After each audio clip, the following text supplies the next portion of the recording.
Christopher Nolan is back with his newest film, Oppenheimer, so let's see if it's worth your time.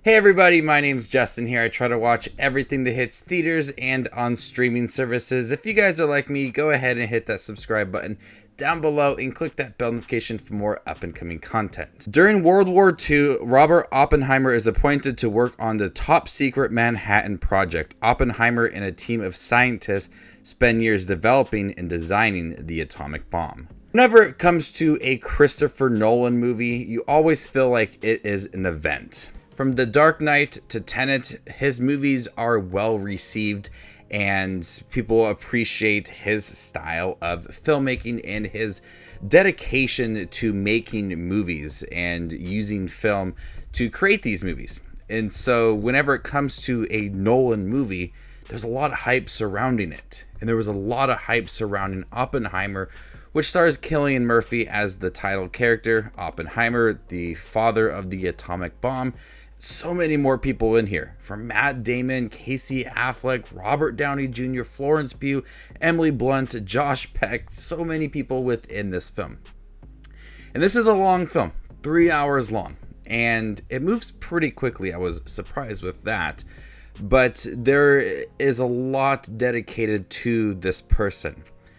And this is a biopic done in the right way. I feel like a lot of biopics brush over certain moments in one person's life and don't add any depth to the people and how they reacted to everything. That's not the case for Oppenheimer, as we see a nice progression of his story, creating the atomic bomb, watching it work, but then also grappling with what had happened after the atomic bomb, dropping the bomb on Japan and how he reacted to that. There was so much time dedicated to this character, watching him grow throughout the film and the struggles that he had, the pressure that he had creating the atomic bomb. And Cillian Murphy is so good in here. I could easily see him getting an Oscar nomination. From earlier scenes where he is thinking of the atomic bomb, and we see scenes that we see scenes that are going on in his head. It matters a lot to him, and we get that progression for him. And like I said, him grappling with the fact of dropping that bomb on Japan and those emotional scenes that come with it. It's very strong from Cillian Murphy. Robert Downey Jr. is also very good in here. His character has that slow progression. We see a lot of sequences with Robert Downey Jr. in black and white, but it's really at the end of the film that Robert Downey Jr. gives a really strong performance. Even some of the minor characters who have a couple scenes here and there, they're utilized very well.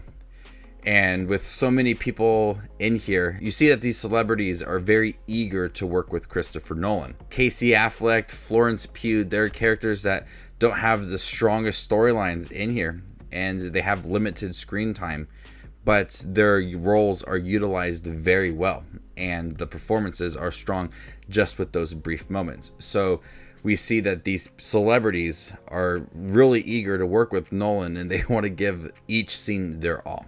And so with so many people in here, it's easy to get lost with the people that come in back and forth between the movie and how much they matter to the movie. The score is terrific in here. It really elevates the intensity of the atomic bomb and the pressure that Oppenheimer was feeling. And several times it's very loud. It's overpowering the film, and we feel that intensity rising throughout the movie. And the story's progression from the beginning to the end over the course of 3 hours, it's just building, working on the atomic bomb, designing it, and then the aftermath of it, and then being questioned for Oppenheimer's role in everything, and with communism as well. The story moves at such a nice pace to where you get a focus on different aspects of his life and his time working on the atomic bomb, and you're truly involved in each part, working with other scientists on creating the bomb, seeing the bomb in full effect. Christopher Nolan's writing and direction for all of this makes every single scene feel important. There's no downtime. There's no time that seems like it's wasted.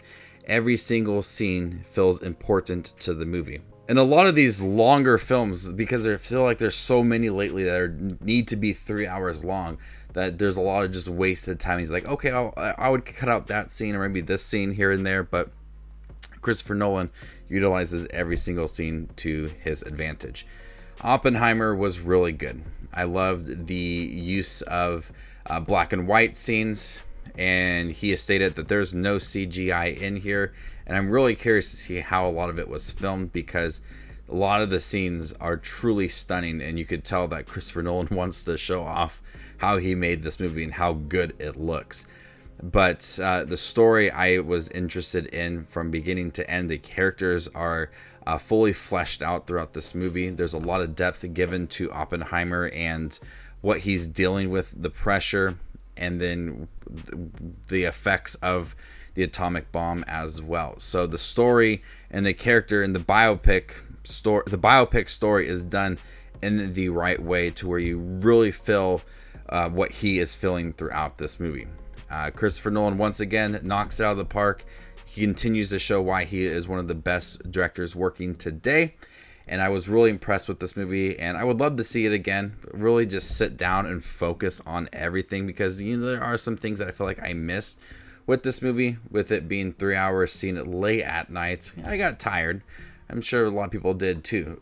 There's a lot of things I missed that really could add a lot to the character. But overall, Oppenheimer, one of the best films of this year. Barbieheimer is over. If I had to choose between Barbie and Oppenheimer, I would choose Barbie. I had a blast with that movie, but I still really think that Oppenheimer was really good, and both films deserve your attention this weekend. So before I give you my score for Oppenheimer, make sure to check out my channel. Here I do movie reviews, trailer reactions, ranking videos, tier lists, all that fun movie related content that you see on YouTube. I do it all here, so hit that subscribe button to get it all in one spot. And if you'd like to see where Oppenheimer ranks amongst all the other 2023 releases I've seen this year, follow me on Letterboxd, and there you can find my ranking. I'm going to go ahead and give Oppenheimer an A-. Thank you guys for checking out my review for Oppenheimer, the new Christopher Nolan film. Have you guys seen it by chance? What'd you think about it? Let me know in the comment section down below, and stay tuned for more up and coming content like this. My name is Just Watches Movies, and you guys stay classy, YouTube.